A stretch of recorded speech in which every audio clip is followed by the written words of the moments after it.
Hello बच्चों, कैसे हो। Welcome to my channel chemistry hub. और मैं हूं तुम्हारी केमिस्ट्री टीचर नीलम जैन।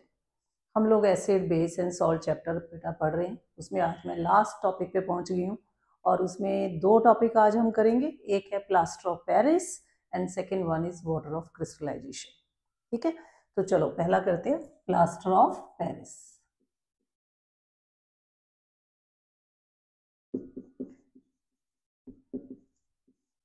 तो प्लास्टर ऑफ पेरिस का एक्चुअल में फॉर्मूला क्या होगा बेटे? Formula is CaSO4 dot half H2O। जो भी डॉट के बाद हम लिखते हैं ना, ये वाटर ऑफ क्रिस्टलाइजेशन होता है। तो इसमें आधा पानी का मॉलिक्यूल है, तो इसका नेम क्या होगा, केमिकल नेम? आगे ये देखो कैल्शियम है, कैल्शियम SO4 को सल्फेट बोलते हैं, सल्फेट।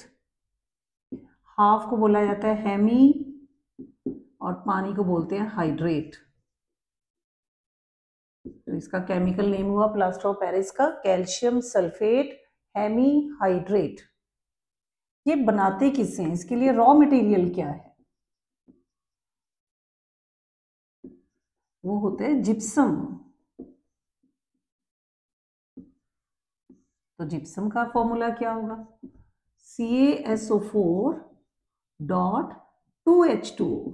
यहाँ पे दो पानी के क्रिस्टलाइजेशन के मॉलिक्यूल्स होंगे, वाटर ऑफ क्रिस्टलाइजेशन दो होंगे। तो इसका नाम क्या बनाएंगे हम लोग? Calcium sulphate by hydrate. यहाँ पे बाई भी लिख सकते हो और डाई भी लिख सकते हो, it's up to you. By का मतलब भी दो होता है, डाई का मतलब भी होता है। इसको ऐसे भी लिख सकते हो कैल्शियम सल्फेट बाई हाइड्रेट या फिर कैल्शियम सल्फेट डाई हाइड्रेट। ठीक है, तो ये दो हमारे पास। पहले तो तुम्हें यही पता होना चाहिए कि प्लास्टर ऑफ पेरिस खुद क्या है। ये होता है बेटा CaSO4 डॉट हाफ H2O। और बनता किससे? ये जिप्सम से बनाते हैं। और रिएक्शन देखो अब क्या होगा। CaSO4 डॉट 2H2O, जिसको हम बोलते हैं कि ये जिप्सम है। जब हम इसको 373 केल्विन पे गर्म कर दें, तब ये दो मॉलिक्यूल में से 1.5 वाटर मॉलिक्यूल निकल जाता है और बचा सिर्फ हाफ। यहाँ पे CaSO4 डॉट हाफ H2O तो यहीं रह गया और 1.5 बाहर निकल गया। तो ये POP में चेंज हो जाता है, प्लास्टर ऑफ पेरिस। कैसे बना? जिप्सम को जब हमने एक लिमिटेड टेम्परेचर पे, फिक्स टेम्परेचर पे हीट किया, तब उसमें 1.5 molecule of water of crystallization के निकाल दिए और बाकी का हाफ पानी का मॉलिक्यूल जब अटैच रह गया इसके साथ, तो ये POP में चेंज हो गया। पर कभी भी बेटा हम फॉर्मूले में हाफ, 3/4, 1/4 ऐसे नहीं लिखते हैं। तो कैसे इसको लिखा जाएगा? पूरी इक्वेशन को हम 2 से इसे हम मल्टीप्लाई कर दें। तो ये दो मॉलिक्यूल बना दो तुम, CaSO4 डॉट 2H2O। जब हम इनको 373 केल्विन पे गर्म करेंगे, तो ये अब क्या बनेगा? CaSO4 तो दो बार लिखोगे, पानी का भी हाफ एंड हाफ दो बार लिख के मतलब क्या हो गया? 1 वाटर मॉलिक्यूल प्लस 1.5 को भी डबल कर दो तो क्या बन जाएंगे? 3 वाटर मॉलिक्यूल्स बाहर आ गए। देखो यहाँ पे दो पानी के मॉलिक्यूल होते हैं ना, ये कैल्शियम सल्फेट पे, पर जब मैंने दो मॉलिक्यूल लिए तो टोटल पानी कितना हो गया? 4 मॉलिक्यूल बन गए ना। 4 में से 3 तुमने बाहर निकाल दिए, एक बच गया वहीं पे। तो ये एग्जाम में क्वेश्चन आता है कि कैसे तुम इस इक्वेशन को लिखोगे। तुम कहोगे कि दो फॉर्मूला यूनिट्स जो होते हैं, फॉर्मूला यूनिट्स का मतलब होता है दो कैल्शियम सल्फेट के फॉर्मूले। Two formula units of calcium sulphate share 1 molecule. दो ये कैल्शियम सल्फेट के मॉलिक्यूल के साथ हाफ हाफ करके, अगर अब दोनों का हाफ हाफ पानी के मॉलिक्यूल को जोड़े तो एक बन गया ना पानी पूरा। तो एक कैल्शियम सल्फेट ने पानी के मॉलिक्यूल को अपने साथ अटैच किया हाफ को, एक दूसरे वाले ने भी अटैच किया। देखो दोबारा से समझाती हूँ और थोड़ा सा इजी करने के लिए।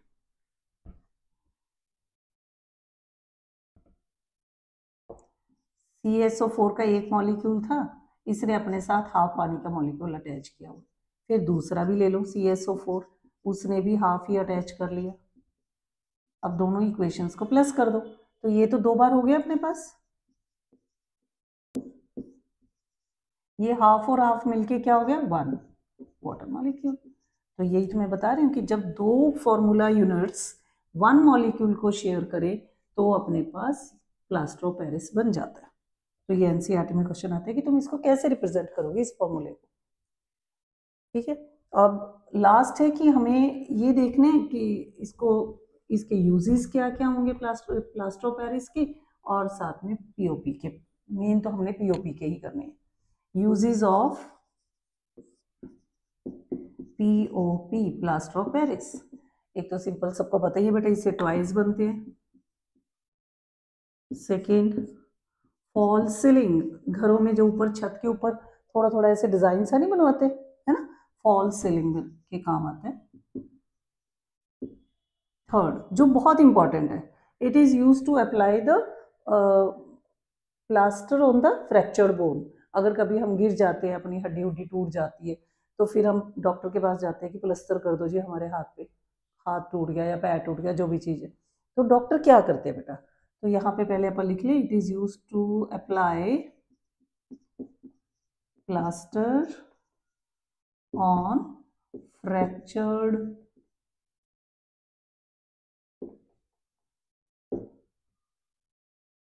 बोन्स।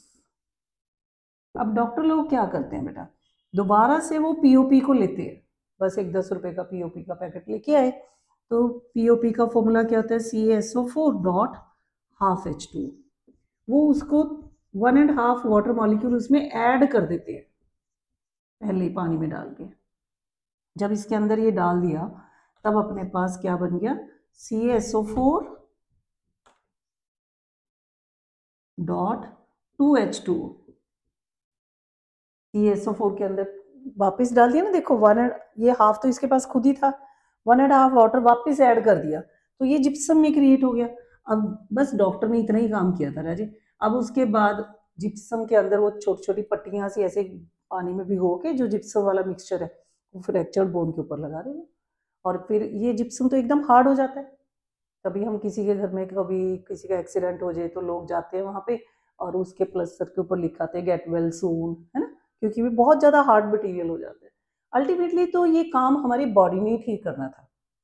देखो होता क्या, जब भी कोई बंदा गिरता है या कुछ एक्सीडेंट हो जाता है तो उसके बोन में अगर क्रैक हो जाए तो वो बॉडी अपने आप ही वहाँ पे कैल्शियम वगैरह डिपॉजिट करेगी, पर कंडीशन है कि वो बोन हिलनी नहीं चाहिए। पर अगर जैसे मान लो उंगली पे भी लगी चोट, तो हम अपन तो उंगली थोड़ी बहुत हिला ही लेंगे ना, कभी दिन रात में, कभी ना कभी, तो 3-3 महीने तक बिल्कुल ऐसे सीधा नहीं रख सकते। तो इसको सीधा रखने के लिए उसके ऊपर डॉक्टर प्लास्टर लगा देता है ये जिप्सम का। तो 3 महीने तक हमारी बॉडी उसके अंदर धीरे धीरे कैल्शियम जमा करती रहती है। और डॉक्टर कह भी देते हैं कि आप कैल्शियम खाओ, दूध पियो, दही खाओ, तो ज़्यादा बॉडी में जब कैल्शियम होगा तो उस जो बॉडी के अंदर, बोन के अंदर यहाँ क्रैक पड़ा था ना, जैसे ये क्रैक पड़ गया, इसमें फिर प्रॉपर यहाँ इतना सा, अगर मैं कहूँ कि छोटा सा ही बनाते हैं, प्लास्टर लगाएंगे ना, इतना सा गैप क्रिएट हो गया था। अब इस गैप के अंदर धीरे धीरे बॉडी अपनी यहाँ कैल्शियम जमा कर देगी, और जब कैल्शियम जमा होगी तो डॉक्टर के पास हम जाते हैं, तो वो प्लास्टर इसको काट देते हैं, इस प्लास्टर को। जब प्लास्टर कटा तो अपनी बोन तो ठीक होगी भाई, तो घर पे ही लगा लिया करो। अगर तुम्हारे कभी एक्सीडेंट होता है तो क्या जरूरत है इतना पैसा लगाने की।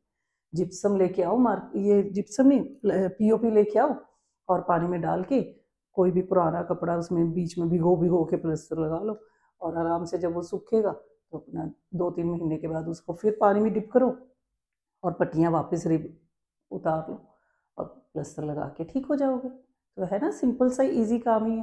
तो ये प्लास्टर ऑफ पेरिस के बहुत अच्छे अच्छे से यूजेस है कि टॉयज बनाने के काम आता है, फॉल सीलिंग काम के लिए यूज होता है, और बोन्स को करेक्ट करने के लिए भी काम आता है। तो ये अपना हुआ प्लास्टर ऑफ पेरिस का कंसेप्ट। लास्ट अपने सिलेबस में है वाटर ऑफ क्रिस्टलाइजेशन। 2.15 इसमें एक एक्टिविटी दी हुई है। वाटर ऑफ क्रिस्टलाइजेशन का मतलब कि ये फिक्स अमाउंट ऑफ वाटर है जो किसी भी एक फॉर्मूले के अंदर, किसी सॉल्ट के फॉर्मूले के अंदर अटैच हो जाता है। ये नहीं कि वेरिएबल है, कभी 2 लिख दिए, कभी 5 लिख दिए, ऐसा नहीं कर सकते। जो भी सॉल्ट है उसके फॉर्मूले के अंदर एक फिक्स अमाउंट का जब वाटर अटैच होता है तो हम उसको वाटर ऑफ क्रिस्टलाइजेशन बोलते हैं। ये क्रिस्टल्स जब बन रहे होते हैं ना सॉल्ट के, उसी वक्त अटैच होता है। वाटर ऑफ क्रिस्टलाइजेशन, पहले तो इसकी डेफिनेशन याद करनी है बेटा, बहुत आसान है। देखो, water of crystallization, it is fixed number of water molecules present in one formula unit of salt। किसी भी सॉल्ट का जब हम फॉर्मूला लिखते हैं, एक बार जब हमने फॉर्मूला लिखा तो उसमें कितने फिक्स अमाउंट के पानी, कितना फिक्स अमाउंट वाटर अटैच हो गया, उसको बोलोगे water of crystallization. For example देखो, जैसे कॉपर सल्फेट का एक बार फॉर्मूला लिखा तो इसके साथ बेटे 5 पानी के मॉलिक्यूल अटैच होते हैं। कैल्शियम सल्फेट, जिसको पीओपी बोलते हो, ये लिखा तो इसके साथ सिर्फ हाफ पानी का मॉलिक्यूल अटैच होगा। जिप्सम अगर हमने लिखा तो इसके साथ 2 पानी के मॉलिक्यूल अटैच होंगे। वॉशिंग सोडा अगर अपन ने लिखा तो इसके साथ 10 वाटर मॉलिक्यूल्स अटैच होंगे। तो ये नहीं कि तुम यहाँ पे 5 की जगह 6 कर दो, 7 कर दो, ऐसा कुछ नहीं कर सकते, ये याद ही करना पड़ेगा कि कॉपर सल्फेट के जब हम क्रिस्टल्स बना रहे होते हैं फैक्ट्री में या लैब में, तो कितना एक फॉर्मूले के साथ कितने पानी अटैच होते हैं, उसको बोला जाता है वाटर ऑफ क्रिस्टलाइजेशन। अब जो तुम्हारी एक एक्टिविटी दी हुई है 2.15, उसमें ये दिया है कि एक टेस्ट ट्यूब लो, ठीक है, इसमें हमने कॉपर सल्फेट ले लिया जिसके साथ वाटर भी जुड़ा हुआ था। अब ये जब पानी इसके साथ अटैच्ड है तो इसका कलर क्या होगा, ब्लू। जैसे ही जैसे तुम इसको गर्म करना शुरू कर दोगे, हीट करो, तब इसमें से वाटर निकलना शुरू हो जाएगा। वो वाटर तुम्हें यहाँ पे वाटर ड्रॉपलेट्स की फॉर्म में दिखेगा। धीरे धीरे गर्म होने से ना, जब टेस्ट ट्यूब और ज़्यादा गर्म हो जाएगी तो वाटर यहाँ से निकल भी जाएगा बाहर, वाटर बाहर आ गया। अब जैसे ही इस कॉपर सल्फेट में से ये 5 पानी के मॉलिक्यूल निकले, तब ये क्या हो जाएगा, सिर्फ कॉपर सल्फेट में चेंज हो जाएगा। अब इसका कलर हो जाएगा वाइट। तो मतलब ये 5 पानी के मॉलिक्यूल उस कॉपर सल्फेट को गीला नहीं कर रहे हैं, हाथ लगा के टच करके देखोगे ना तो वो गीला नहीं है।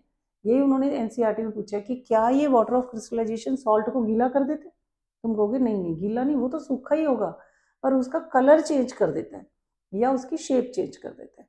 यहाँ पे कलर का ही कंसेप्ट है। देखो कि जब कॉपर सल्फेट में 5 पानी के मॉलिक्यूल थे तो वो ब्लू कलर का था, जब 5 पानी के मॉलिक्यूल निकल गए तो वो व्हाइट हो गए।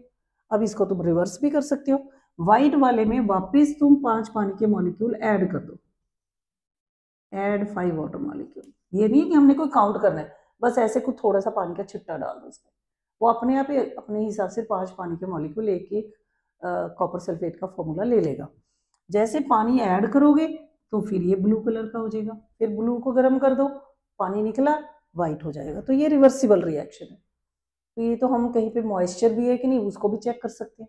घर में तुम कॉपर सल्फेट लो और उसको हीट, पूरा अच्छे से हीट करके वाइट बना लो पहले। अब अगर वहाँ मॉइस्चर है कमरे में, वहाँ रखोगे तो अपने आप ही ऑटोमेटिकली हवा में से ये मॉइस्चर एब्जॉर्ब कर लेगा and it will change into blue colour. तो कॉपर सल्फेट जब भी ब्लू कलर का होता है, it means it contain 5 water molecules, और उन वाटर मॉलिक्यूल्स को हम क्या बोलते हैं, वाटर ऑफ क्रिस्टलाइजेशन। तो ये पूरा टॉपिक हमने किया। इस एक्टिविटी को भी अच्छे से समझना कि जब कॉपर सल्फेट को गर्म करते हैं तो पानी बाहर निकलेगा, कलर कैसे चेंज हुआ, ब्लू से वाइट, और जब वाइट में वापस पानी डाल दिया तो again it changes to blue colour. जब बेटा कॉपर सल्फेट में पानी होता है ना, तब इसको बोलते हैं हाइड्रेटेड सॉल्ट, हाइड्रेटेड सॉल्ट, पानी वाला सॉल्ट। और जब उसमें से पानी निकल जाता है तो हम इसको बोलते हैं एनहाइड्रस सॉल्ट। एनहाइड्रस सॉल्ट का मतलब हमने उसमें से पानी निकाल दिया, वाटर ऑफ क्रिस्टलाइजेशन अब उसमें नहीं है। ये वाटर ऑफ क्रिस्टलाइजेशन कभी भी सॉल्ट को गीला नहीं करता, ड्राई होता है बेटा, सिर्फ वो उसकी कलर या फिर शेप चेंज करता है। तो ये अच्छे से सारा पढ़ो इसको। अगर कोई डाउट आए तो बेटा कमेंट बॉक्स में लिखना। वीडियो अच्छी लगी तो इसको लाइक करो, शेयर करो, सब्सक्राइब करो। Thank you.